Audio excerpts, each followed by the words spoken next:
and you're meeting so many different kinds of people, and you're learning or you're gaining from their experiences or whatever the exposure you get out there.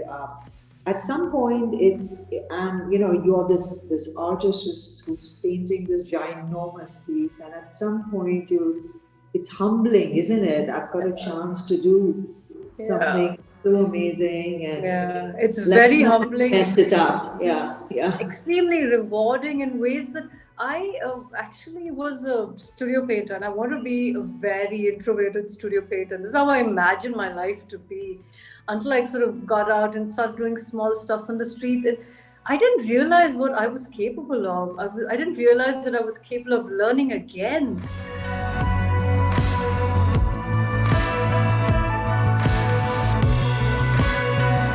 You can't go with the knowledge of art history and sort of tackle the street in this manner. You need to have so many other resources, and you don't gain that knowledge in a day, and you can't fight it in your head. You have to paint it out.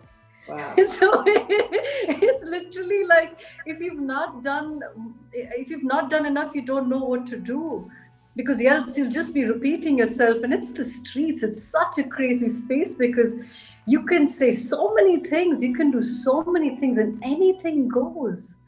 Yeah. But It's but have you I know you say a lot with, and with whatever work I've seen or researched, and you're saying something in every piece of work, which obviously a good artist always would do. And you've now started telling stories, with your art, which is incredible. And this whole storytelling, and you've not written a single note on that story. I mean, tell that is fabulous. It's fascinating. I mean, it's fascinating. It's a whole book. It's Yeah, a it's whole a whole book. book. It's a whole book of like 92 pages. And I did my first comic in 2014. I self published it, 500 copies. It's all gone. I only have 10 copies now. And after I did the first, I got an opportunity to be part of a residency with other comic artists. And this was really out of the blue because I don't even have a background in illustration. And then that, spearheaded another realm. I met other comic artists and saw what the kind of stuff they were doing, illustrating stuff. Like, oh my God, this is so exciting. So there was a whole new genre I'd never tried. So I dabbled with that, and then I'm like, okay, I'm going to make a comic about my childhood in Kerala and what it was like to be living there, and just how do I do it in just like one summer's day. It's like an ode to a Kerala summer. And then you think about, okay, it's gonna, all my comics are silent because I find it very hard to narrate, because I think my visualization comes first, so much so, and then so much is lost when you try to say, okay, who's the first person, who's telling the story, what if you were telling yourself the story, what if you, the reader, were invited into this one little realm of my life, and then you experience it anew. And I like that you interpret it. Okay, you've got this book and you're working with it, and you're doing this absolutely fine work of stippling, and then you go onto the street, and then you're working with a graph, and like you said, you're filling in all these little squares, and then you come back. And how often? I mean, because I have no clue. So you're going on, you go filling in all your little detail on this big canvas of the street. And then you come back and you look at it, and then do you often go back to sort of redo it, or is it no? I've done it now, and I'm just I'm going to work with that. And what's the path? So if it's really big, then the graph is needed. I definitely do it freehand most of the time, so I have to go back. Yeah, so get back. It's also like an exercise in proportions, and then you Yeah. you know you sort of know, okay, this sort of goes there, this sort of goes here, and then it's about adding and adding and adding, and I don't stop until I feel it looks in the way I want it to look, or it's not easy, but you need to. I know you need to have a feel for the work as well. You need to be confident about the work you want to put out there. So there's a lot of going back and forth.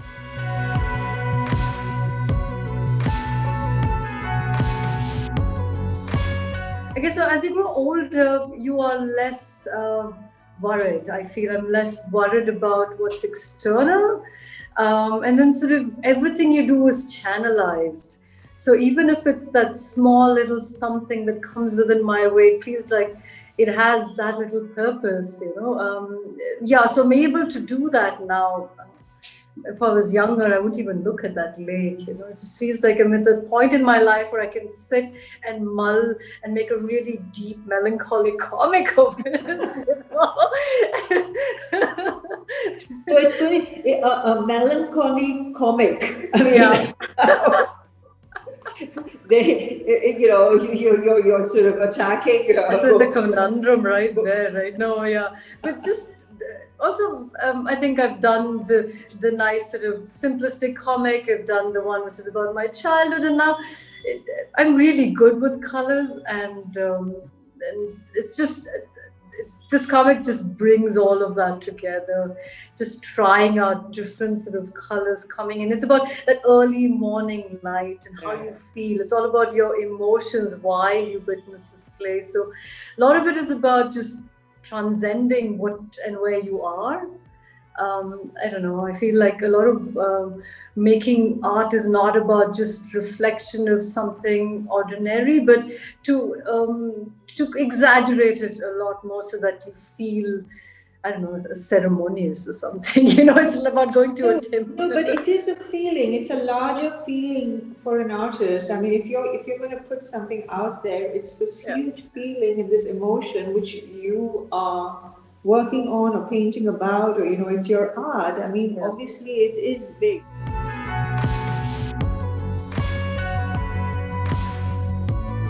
It was just a dream to paint with this artist because he'd done like this beautiful piece in Busan, which was like a 234-foot tall building. He does scale like something you can never imagine. Just mid-January, we watched the Republic Day parade from Anpu. It was brilliant. I had, I think, so many layers of clothes. It was windy. You're on this boom lift up like 130 feet high. Your whole perspective of life changes. It's amazing to be there making dashes of color which only looks okay on a scale of there's a little page with a little grid. Okay, gray goes here and a little something goes there, and we worked non-stop for 5 days, literally 8 hours a day. And the most beautiful thing about working there was a mosque in front of the Delhi police headquarters, and that was the only way we could see the work was to go to the mosque. And I think there was also so they allowed us to go in, and this was like a living space where they had, I think, they were teaching the younger students to I don't know, be there or something, and we got to go up to the terrace just to look at this piece. I felt that was so nice, and I don't think any woman's ever gone there.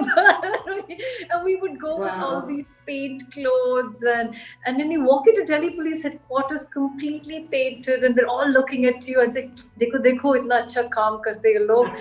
Kind of to participate, but commend us for the kind of work we were doing. And it was something else, really. It was really good. And we had the Lieutenant Governor come and inaugurate the piece on, I think, Gandhi's death anniversary. It seemed unreal, really. It must have been a big, big deal because you're so excited about it even now, and that's so fabulous to see.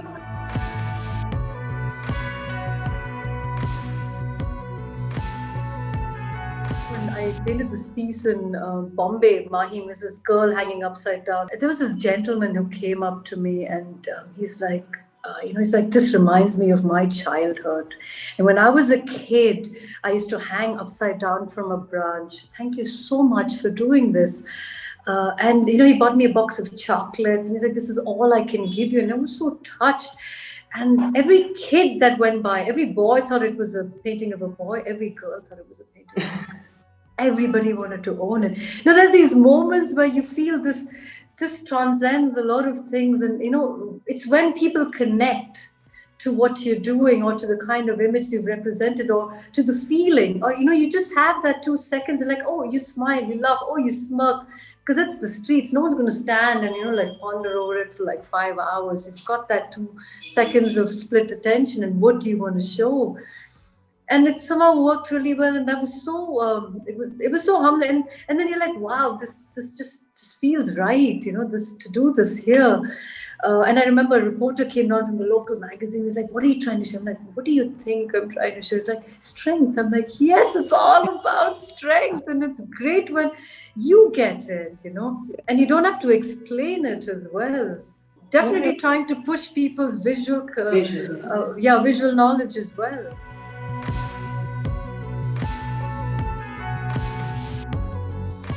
Like a tactic, like, okay, this is how I'm going to enter the space. I don't want to have that anymore. And I feel like I want to go there and see who sits in the corner. What's it like to be there? What's the angle away from there? Who's inhabiting it? Who's looking at it? Who owns the space or who doesn't? And what would I want to do there? Do I want to cheer people up over there? Do I want to make something which sort of makes you mull over it? But that completely depends on the space. I totally get that. There was a stencil of a moon which I took all over India and I spray painted. And then I think in Bangalore I got the opportunity to paint this really rundown building. There was garbage in front of it, and it was on the MG Road metro line as well. There was a temple close by, but there was also a small shrine. It was very interesting area, and then people are pissing on the wall. and I wanted to do this one thing that could connect everybody, and it seemed fitting that we paint a moon to sort of connect people's hopes, desires, but sometimes we make stuff which are meaningless to a lot of people. And with the kind of work I do, I've wanted to garner a collective feeling that, okay, there is something that you can connect with your own intelligence. It doesn't have something needn't tell you. Most of the time, art needs to be explained. And I feel like that's just such a, especially on the street, it's such a different way because you deal with so many different kinds of people, from really young people to really old people. But the moon is that one. You can't go wrong in the sky, and how could you not do it?